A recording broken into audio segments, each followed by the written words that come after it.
బ్రహ్మస్వరూపం యొక్క ఆకారం ఏమిటిది? నిరాకారమైనటువంటి. నిరాకారం పొందినాక మనస్సు ఎక్కడ ఉంటుంది? మనస్సు అనేది ఎప్పుడు ఏర్పడుతుంది? అదో ఆ విషయం ఈ విషయం వాడి ఇట్లా అనుకుంటుంటే ఆ ఆకారాలు పొందుతుందే కానీ నిరాకారం పొందిన మనస్సు ఎక్కడ ఉంటుంది? నిరాకారం పొందితే ఆ జ్ఞానస్వరూపం ఒక్కటే, తెలుసుకునే జ్ఞానం ఒక్కటే ప్రకాశిస్తుంది కానీ దానికి ఎదురుగా ఈ మనస్సు లేనిదవుతుంది.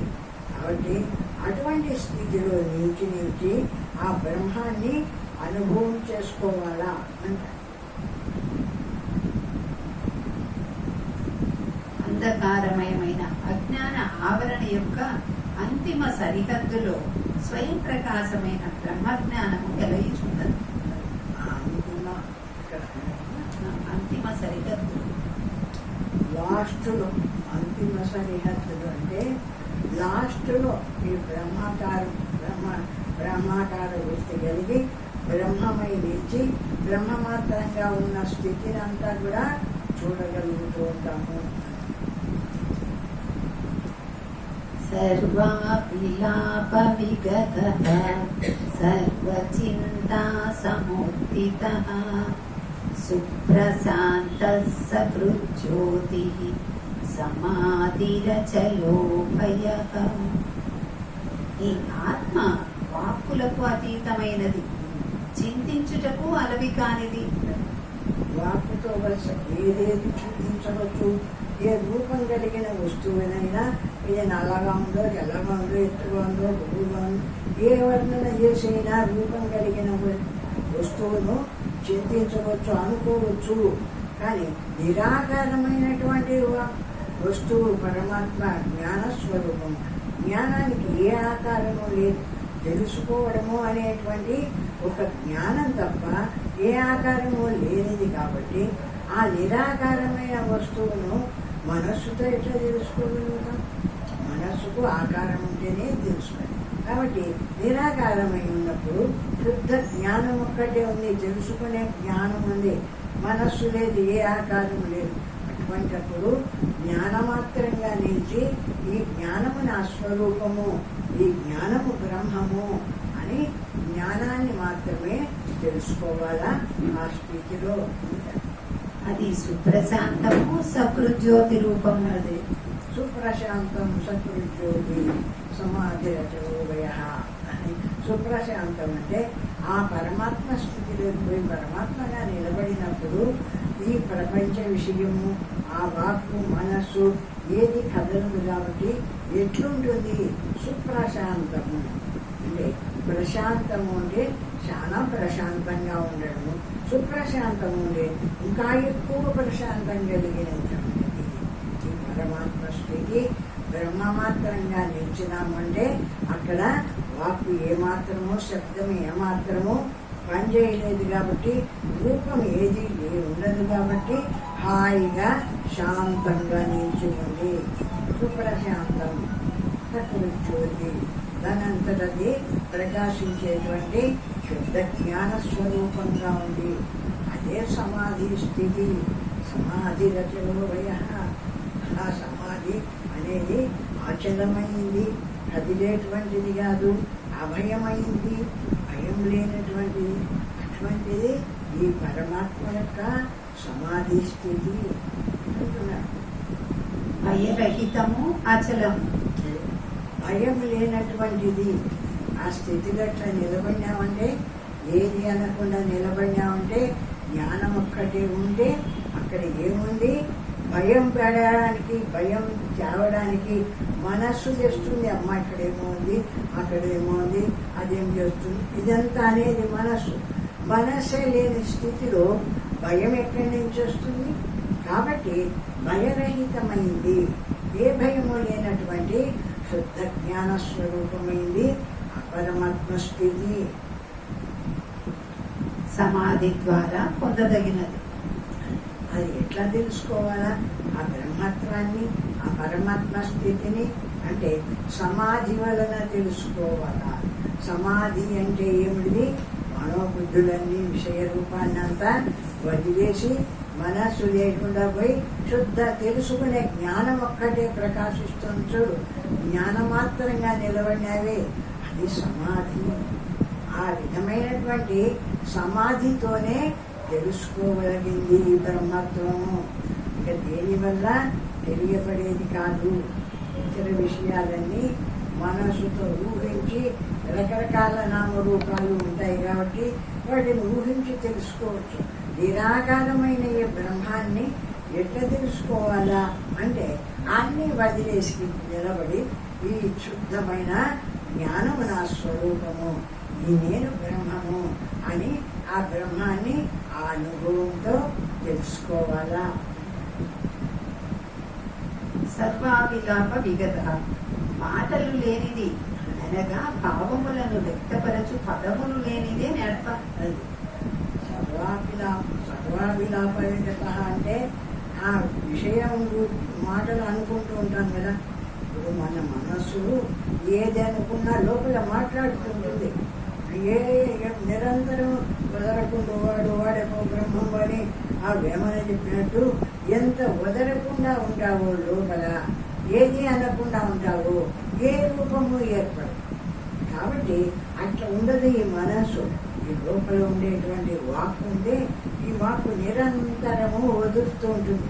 అది ఇట్లా ఇది ఇట్లా, అక్కడికి పోవాలి ఇక్కడ పోవాలి, పని చేయాలా పని చేయాలి అని వదులుతూనే ఉంటుంది. అది ఎంతెంత వదులుతుందో మనస్సు అంతంత ఆకారం చెందుతుంది. ఈ విధంగా ఈ వదిలే వాక్కు మనస్సును పట్టుకొని ఈ జ్ఞానం ఉందే దాన్ని చూసుకుంటూ ఇప్పుడు మూడు ఒకటైనాయి. చూసుకునే జ్ఞానము, ఈ వాక్కు, ఈ మనస్సు మూడు ఒకటే ఈ ప్రపంచాన్ని చూస్తున్నాయి. అట్లా లేకుండా బ్రహ్మత్వమే నువ్వు పొందవాలా అంటే ముందు ఈ వాక్కును అణచు. ఈ వాక్కును నిలబెట్టేసి వాక్కు ఏది అనకుండా ఉంటే మనస్సు ఏ ఆకారము అని పొందదు చూడు. ఏ ఆకారము పొందనప్పుడు ఉన్న జ్ఞానం ఒక్కటే ఉంది, సర్వాన్ని తెలుసుకునే జ్ఞానం ఉంది. కానీ తెలుసుకోవడానికి దానికి ఎదురుగా ఏమీ లేవు, తెలియబడేటివి ఏమీ లేవు, జ్ఞానం మాత్రం ఉంది. ఈ జ్ఞానం ఒక్కటే నా స్వరూపం, ఈ నేను బ్రహ్మం అని బ్రహ్మమాత్రంగా నిలిచి అనుభవం చేసుకో. ఆ విధంగా బ్రహ్మత్వాన్ని పొందు. అటువంటిది ఈ పరమాత్మ స్థితి అని చెప్తున్నాడు. మనస్సు ఇంద్రియముల ద్వారా గ్రహించి బుద్ధి ద్వారా నిర్ణయించుట చేత కలుగు మన భావములను వ్యక్తపరుచున్నది భాష. మాట ఎవరితోన్నా చెప్పుకోవాలంటే, ఎవరితోన్నా మాట్లాడవాలంటే మనము ముందు మన మనసు ఆకారాన్ని పొందవాలా. ఈ వాక్కు ఆ విషయాన్ని లోపలికి తెచ్చుకొని ఇది మాట్లాడవాలా. అవతల వాళ్ళతో మన అభిప్రాయాన్ని వాళ్ళకు తెలుపుతూ ఉండవాలి. ఈ విధంగా ఒకరి అభిప్రాయం ఒకరికి, ఒకరి మాట ఒకరికి. నలుగురు కూర్చున్నారంటే నలుగురు నాలుగు విధాలుగా ఆ వాక్కులు పనిచేస్తాయి, మనస్సులు పనిచేస్తాయి. ఒకరి మాట ఒకరికి, ఒకరి రూపాన్ని ఒకరు పొందుతూ ఉంటారు. కొని వాళ్ళు వదులుతున్నారు, వాళ్ళ రూపాన్ని వాళ్ళే పొందినారులే అనుకోవడానికి లేదు. వాడు ఎప్పుడు వదిలినాడో ఆ శబ్దం బయటకు వచ్చిందో నీ మనస్సు కూడా ఆకారాన్ని పొందుతుంది. నీ మనస్సు ఆకారం పొందితే నీ బుద్ధి ఆ మనస్సును చూస్తుంది. ఈ విధంగా గందరగోళం అయితే ఉంటుంది ఈ ప్రపంచం అంతా. రకరకాలుగా ఒకరితో ఒకరు మాట్లాడడం, ఒకరితో ఒకరు పని చేయడం, ఇదంతా కూడా ఎట్లుంది అంటే వాడి మనోబుద్ధులు వీడిలోకి, వీడి మనోబుద్ధులు వాడిలోకి, ఇట్లా ఒకరిదొకరు అల్లుకోబోతున్నారు. వాడిలో విషయం వీడిలో అల్లుకుంటుంది, వీడిలో విషయం వాడిలో అల్లుకుంటుంది. ఈ విధంగా ప్రపంచంతో ఒకరితో ఒకరికి సంబంధాలు ఏర్పడుతుంది. ఈ విధంగా ఉంటున్నారు కదా. ఇదంతా కూడా ప్రపంచ విషయం కదా. ఈ విషయాన్ని అర్థం చేసుకొని జ్ఞానం చేత ఏది అనకుండా ఉంటాను, నేను మౌనంగా నిలబడతాను అని ఏది అనకుండా నిలబడు. ఎంతసేపు నువ్వు ఏది అనకుండా నిలబడతావో అంతసేపు నీలో ఏ రూపము పొందే మనస్సు లేదు, తెలుసుకునే జ్ఞానం ఉంది. జ్ఞానం ఒక్కటే ఉంది కాబట్టి ఆ జ్ఞానము కేవలం పరబ్రహ్మస్వరూపం కాబట్టి బ్రహ్మమాత్రంగా నిలిచినాను. అహం బ్రహ్మాస్మి శివోహం పరమాత్మ బ్రహ్మ. ఈ విధంగా బ్రహ్మస్వరూపమై నేను నిలుస్తున్నాను. అందుకే ఏకాంతంగా ఉండేది ఎందుకు మహానుభావులు అంతా అంటే ఇట్లనే ఒకరి సంకల్పాలు, ఒకరి శబ్దాలు, వీళ్ళ శబ్దం, ఒకరికి ఇదంతా గందరగోళంగా ఈ ప్రపంచం అంతా చుట్టుకుంటూ ఉంటుంది. కాబట్టి వాళ్ళు ఎవ్వరూ లేని చోట విశ్రాంతిగా నిరాకారంగా నిలబడుతూ ఉంటారు. అట్లా నిలబడడానికి అవకాశం ఉండదు కదా 10 మందిలో ఉంటే. కాబట్టి వాళ్ళు ఏకాంతంగా ఉంటారు. సర్వచింత సముద్దిత సమస్త చింతలను అధిగమించిన ఆ మనస్సు వాక్కు పని చేస్తే అనేక చింతలు వస్తాయి. ఆ చింతలతో ఉంటాం అలా. ఇది నేను అనేటువంటి అహంకారం కలిసిపోతుంది.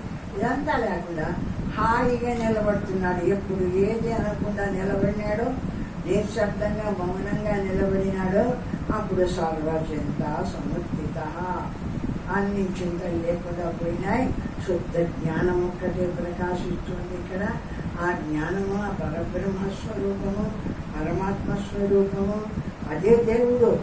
అందరి దేవుళ్ళు కాదు అనకూడదు. కానీ ఏమి కొంతవరకు వచ్చినాక చెప్పవచ్చు. కానీ ఏమి ముందుగా చెప్పకూడదు. ఇది అంతా ఎందుకంటే ముందుగా చెప్తే చెడిపోతాడు. వాడు ఆ దేవుడు పూజ ఏదో చేసుకోకుండా. అట్లా కాదు. నిజంగా వాస్తవాన్ని తెలిసిన వాళ్లకు దేవుడు ఎవరు అంటే ఇదో ఈ జ్ఞాన స్వరూపమైన ఏ పరమాత్మ నాలో ప్రకాశిస్తున్నాడో పెద్ద జ్ఞాన స్వరూపుడై ఈ దేవుడు పరమాత్మ. ఈ దేవుడిని విష్ణువు ధ్యానించినాడు, ఈ దేవుడిని శివుడు ధ్యానించినాడు, వాళ్ళందరి చేత బ్రహ్మదేవుడు ధ్యానిస్తున్నాడు. వాళ్ళందరూ ఏ దేవుణ్ణి ధ్యానిస్తున్నారు అంటే ఇదో ఈ జ్ఞాన స్వరూపమైన ఏ పరమాత్మ ఉందో ఆ పరమాత్మ యందు నిలిచి ఆ పరమాత్మను ధ్యానిస్తున్నారు వాళ్ళంతా. కాబట్టి అందరి దేవుళ్ళ కంటే అధికమైన దేవుడు ఎవరు అంటే మనలో ఉండేటువంటి జ్ఞాన స్వరూపమైన పరమాత్మ. బాగా అర్థం చేసుకో. అందుకే దీన్ని వింటేనే మోక్షము అని ఎందుకు చెప్తున్నారు అంటే అంత ఉత్కృష్టమైన సాక్షాత్తు ఏదో దేవుడని పురాణాల్లో వాకులు వాళ్ళు చేసే పనులు, వీళ్ళు చేసే పనులు చెప్తే అట్లా కథలు కాదు. ఇది సాక్షాత్తుగా ఏ భగవంతుడు ఈ జగత్తునంతా నడిపేస్తున్నాడు.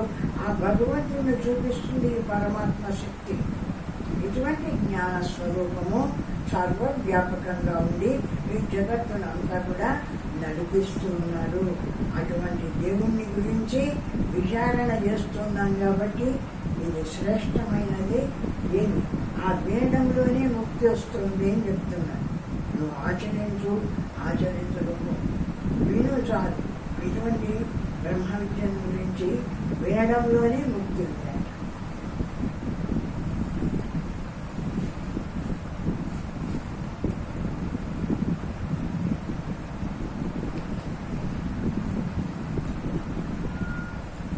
ఆత్మ కంటే వేరుగా నిలిచినప్పుడే మనస్సునకు తదనుభవం కలుగుతున్నది. పరమాత్మ స్వరూపము ఇది నా బ్రహ్మస్వరూపము అని తెలుసుకొని పరమాత్మ స్వరూపం అని తెలుసుకున్నాక పరమాత్మ ఆకారాన్ని పొందుతుంది కదా. ఏది తెలుసుకుంటే మనస్సుకు ఆ ఆకారం పొందడం దాని లక్ష్యమైనది. ఈ పరమాత్మ ఆకారాన్ని ఎప్పుడైతే తెలుసుకుంటుందో పరమాత్మ ఆకారాన్ని పొందింది కాబట్టి ఆ మనస్సు ముక్తిని పొందుతుంది అని మోక్షాన్ని పొందుతుంది. సాక్షాత్తు ఆ భగవంతుడిని తెలుసుకుంది కాబట్టి ఆ మనస్సు మోక్షాన్ని పొందుతుంది. కానీ ఆత్మ చిత్తసార రూపమే అందుచేత ఆ చిత్తము తన సహజ రూపమైన ఆత్మ నుండి ఒక్క క్షణమైనను వేరు కాదాలు. ఆ జ్ఞాన స్వరూపం నుండే జ్ఞానము నుండే మనస్సు బయటికి వస్తుంది. మనస్సుకు స్వతసిద్ధమైన రూపం లేదు. తమాసామాయ మనస్సుకు ఏ రూపము లేదు. మనం ఏ రూపం అందిస్తే ఆ రూపం పొందుతూ ఉంటుంది. అటువంటిది మాయ. ఏ రూపము అందించదా, ఏ రూపము పొందకుండా ఉంది. ఎందుకు? అది ఏ రూపము లేనిది కాబట్టి. ఆ విధంగా ఈ బ్రహ్మత్వాన్ని ఎప్పుడైతే అందిస్తామో ఆ మనస్సుకు ఈ విధమైంది పరమాత్మ, ఈ విధంగా పరమాత్మని అందిస్తామో ఆ పరమాత్మ రూపాన్ని పొందుతుంది ఈ మనస్సు. ఆ బ్రహ్మ రూపం పొందినప్పుడు మనస్సు వేరుగా ఉంటుందా? వేరుగా ఉండదు. ఆ మనస్సు బ్రహ్మము ఒక్కటి అయిపోతున్నాయి. అప్పుడు బ్రహ్మానుభవం ఏర్పడుతుంది. ఆ మనస్సు చేత ఆ బ్రహ్మం తెలియబడి ఆ అనుభవాన్ని పొంది ఆ బ్రహ్మానుభవము ఏర్పడుతుంది. సుప్రశాంత ఇచ్చట నిర్విషయకమైన శుద్ధ జ్ఞానమును నిర్వచించుటకు ప్రయత్నం జరుగుతుంది. సుప్రశాంతం, ప్రశాంతము అంటే మామూలుగా ప్రశాంతం ఏది లేకుండా. సుప్రశాంతం అంటే అధికమైనటువంటి ప్రశాంతత కలిగింది. ఏది? బ్రహ్మత్వము, ఈ పరమాత్మ స్థితి, దాని గురించి చెప్తున్నారు. కావున విషయ విశిష్ట బుద్ధి కంటే ఆత్మ అతీతమైనది అని చెప్పుచున్నారు. విషయాలతో కూడినటువంటి బుద్ధివృత్తి కంటే ఆత్మ అతీతమైంది. ఎందుకు? ఏ విషయమో లేని స్థితిలో నిలబడుతుంది. బ్రహ్మస్వరూపము తన యందు ఉండేటువంటి జ్ఞానము అన్నప్పుడు దానికి ఏ రూపము లేదు కాబట్టి ఏ రూపము లేనటువంటి ఏ విషయము లేనటువంటి నిర్విషయమై నిలబడుతుంది శుద్ధ జ్ఞాన స్వరూపంగా. అది సుప్రశాంతము. ఆ విధంగా నిలబడిందంటే రూపం ఏది లేదు కాబట్టి రూపం ఉంటే అది ఇది అని అనుకోవడానికి కదులుతుంది.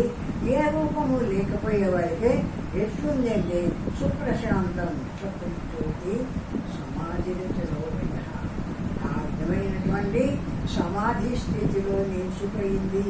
ఈ బ్రహ్మత్వంలో ఈ మనస్సు ఆ నిరాకారమై కేవలం జ్ఞానం ఒక్కటే నిలిచి ఉన్న చోట ఆ జ్ఞానం మాత్రంగా నిలిచింది.